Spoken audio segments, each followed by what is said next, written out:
হাটহাজারীতে বাস ও CNG চালিত অটোরিকশার মুখোমুখি সংঘর্ষে আব্দুল মোতালেব টুকু ও প্রবাসী আফসার সহ 2 যাত্রী ঘটনাস্থলে নিহত হয়েছেন। এ ঘটনায় গুরুতর আহত হয়েছেন আরও 2 জন।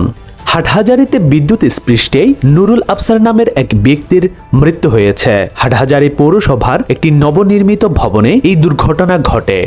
বঙ্গোপসাগরে সৃষ্ট নিম্নচাপটি আরও ঘনীভূত হয়ে গভীর নিম্নচাপে পরিণত হয়েছে। ধাপে ধাপে শক্তি বাড়িয়ে আজ রাতেই এটি প্রবল ঘূর্ণিঝড়ে পরিণত হতে পারে বলে ধারণা করেছেন আবহাওয়াবিদরা। কক্সবাজারের উখিয়ার থাইংখালী রোহিঙ্গা ক্যাম্পে অগ্নিকাণ্ডের ঘটনা ঘটেছে। এতে 250 শতাধিক ঝুপড়ি ঘর পুড়ে ছাই হয়ে গেছে। আগুনে পুড়ে আহত হয়েছেন বেশ কয়েকজন। জাতীয় নিরাপত্তা গোয়েন্দা এনএসআই সংস্থার কর্মকর্তা পরিচয়ে টাকা আত্মসাতের অভিযোগে এক দম্পতিকে আটক করেছে র্যাপিড অ্যাকশন ব্যাটালিয়ন। এ সময় তাদের কাছ থেকে 960 পিস ইয়াবা জব্দ করা হয়।